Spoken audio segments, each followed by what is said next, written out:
Audio Jungle. कि संस्कृत और उर्दू को भी इसमें शामिल कर लिया जाए, लेकिन नेता सदन गुस्सा आ गया, माननीय मुख्यमंत्री जी को जल्दी आ गए उर्दू के नाम पर। मैं कहना चाहता हूं, इस उर्दू ने इस मुल्क को आजाद कराया। इस उर्दू ने इनकलाब जिंदाबाद का नारा तमाम लोग लगाते हैं, लगाया है। ये उर्दू का शब्द है। हमारे मुल्लाओं को कटमुल्ला बोल दिया, हमने कहा मौलवी बना दो उनको सबको। मैं कहना चाहता हूं, ये भूल गए इन्हीं उलमाओं ने, इन्हीं मौलानाओं ने, इन्हीं हाफिजों ने इस मुल्क को आजाद कराया था। लेके कराची से लेके देवबंद तक अंग्रेजों ने पेड़ों पे गले में फंदा डालकर इनको हजारों उलमाओं को इन्होंने फांसी लगाने का काम किया, तब ये मुल्क आजाद हुआ। ये मुल्क आजाद ऐसे नहीं हुआ। आज हम यहाँ बैठे हैं, ये उन्हीं की देन है। और मुसलमानों को गद्दार कहते हैं। ये मुसलमानों का इस मिट्टी में खून शामिल, किसी के बाप का हिंदुस्तान थोड़ी है। मैं कहना चाहता हूं आपसे, ये मुल्क हिंदू और मुसलमान सबका है। 8 साल इस सरकार को हो गए हैं। मैं कहना चाहता हूं, ना किसी ने हिंदू को मारा है, किसी मुसलमान ने, ना किसी मुसलमान ने हिंदू को मारा, ना हिंदू ने मुसलमान को मारा। ये भाईचारा खत्म करना चाहते हैं, ये जहर घोलना चाहते हैं, हिंदू और मुसलमान को लड़ाना चाहते हैं। लेकिन मैं मुबारकबाद देता हूं हिंदुओं को भी और मुसलमानों को भी। हिंदू और मुसलमान का भाईचारा 8 साल के पीरियड में खत्म नहीं हुआ और ये और मजबूत होगा। मैं कहना चाहता हूं, आज हालात कैसे हैं, घर घर में, गांव गांव में, शहर में जहर घोलने का काम किया। तमाम मुसलमान दहशत और खौफ में जी रहा है।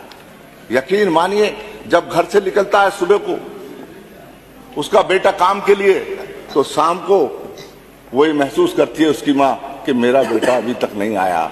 दरवाजा खोल के झांक कर देखती है कि मेरा बेटा देर हो गई, क्यों नहीं आया। इसलिए डर लगता है उसको कोई थाने वाला पकड़ लेगा और उस पर 4 मुकदमे फर्जी लगाने का काम होगा। 8 साल के अंदर मुसलमानों को क्या दिया है? लाठी दी है, डंडा दिया है, गोलियां मारी हैं और जेलों में डालने का काम माइनॉरिटी के लोगों को इस सरकार ने किया है। मैं कहना चाहता हूं, मुसलमान क्या मांग रहा है आपसे? 8 साल के पीरियड में क्या मांगा है? और उसने एक चीज मांगी है, ना रोजी मांगी, ना रोटी मांगी, ना नौकरी मांगी। वो कह रहा है कि हमको जीने दो, कमा के अपने बच्चों का पेट भरने दो। ये मुसलमान ने मांगा है। अरे इतने सब्र से बैठा है, ये भी इनको बर्दाश्त नहीं हो रही। मैं कहना चाहता हूं, ये सब्र हमारा सब तुम्हें खाक में मिला देगा।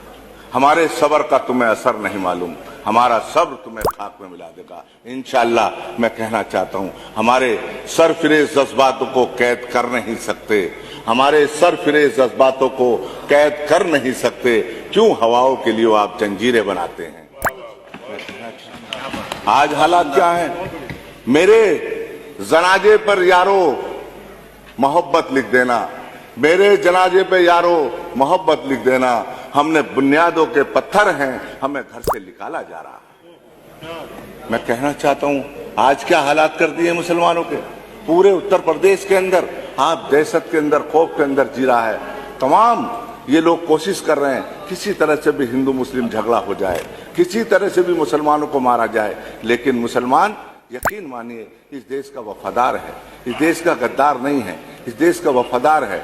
इस जब जब जरूरत पड़ी है, सन 71 का देख लीजिए, हिंदुस्तान पाकिस्तान की जब जंग हो रही थी तो वीर अब्दुल हमीद ने पाकिस्तान के टैंक उड़ाने के बाद अपनी कुर्बानी देने का काम किया। ये किरदार है मुसलमान का। अभी कुंभ का मेला भर रहा था इलाहाबाद के अंदर, कड़ी सर्दी हो रही थी, कड़ी सर्दी हो रही थी, तमाम बहुत कड़ाके की सर्दी पड़ रही थी। लेकिन वहां के तमाम मुसलमानों ने अपने शरीर से जर्सी उतारकर, स्वेटर उतारकर, जैकेट उतारकर वहां के हिंदू भाइयों को देने का काम किया।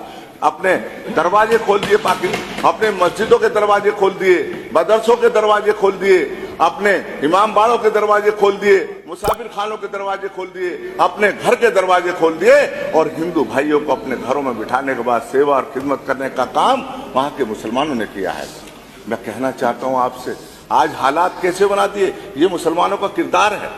और ये हमको कहते हैं मुसलमान के नाम पर चिढ़ रहे हैं, मुसलमान के नाम पर गुस्सा आ रहा, माननीय नफरत सदस्य आनी समराइज उर्दू कर के नाम पर। लीजिए, स्थानीय कोई प्रॉब्लम है तो बता दीजिए। मैं कहना चाहता समय हूं, आपका खत्म हो गया।